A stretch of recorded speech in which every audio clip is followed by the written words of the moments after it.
love the contest. I love the contest of cricket, the fact that it's the bowler against me. I love that team element to the game, but in essence, I think that's what I love about the game is it's me v you, let's see who wins. I think in terms of facing the new ball and the fast bowler, staring you down at the top of his mark and tearing in, the only thing you can worry about is yourself and having your mental routines in place, whatever they may be, so that you make sure that you're nice and relaxed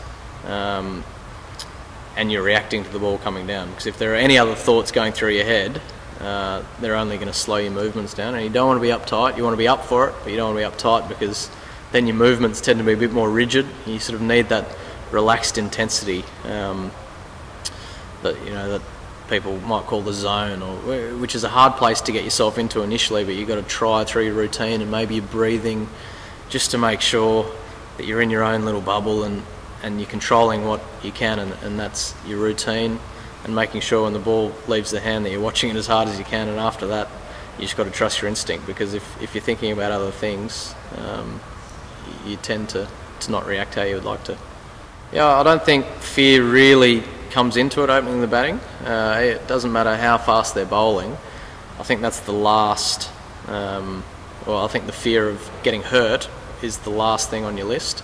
I think the fear of failure can be pretty high depending on how you're going, and I think half the battle opening batting is sort of pushing that fear of failure to the back of your mind and really just, as I said, just bring it all down to you and what you can do, because you train and you overtrain. Bowlers bowl no balls in the nets with new balls, so these guys off 22 yards, they shouldn't really be striking the fear of got into. You need to train yourself so that doesn't happen, I guess.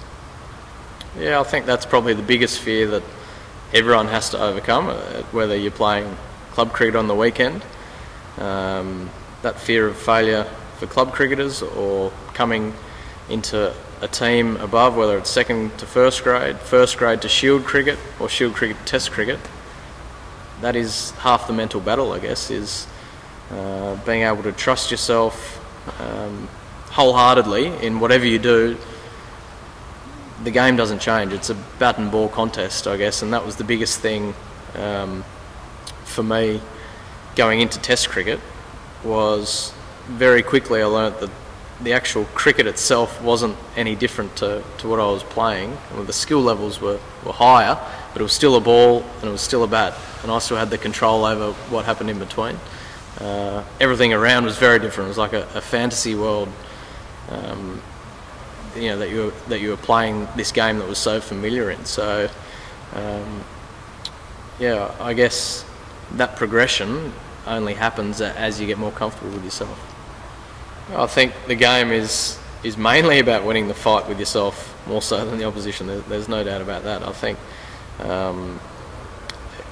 reading Wayne Bennett's book, Don't Die with the Music in You, he spoke a lot about only ever competing against yourself, and teaching his guys at the Broncos that it wasn't necessarily about the opposition, but it was about extracting absolutely every ounce of energy and talent that you had, and the result would tend to take care of itself. And I think that's a really nice way of looking at cricket as well. If you stick to your routines, if you hang in long enough, if you're willing to be disciplined long enough and only compete with yourself in terms of playing your shots under pressure, if you can do that over and over again, some days you'll miss out, but I think you'll have a few more good days than bad days. So it's a nice way to look at it.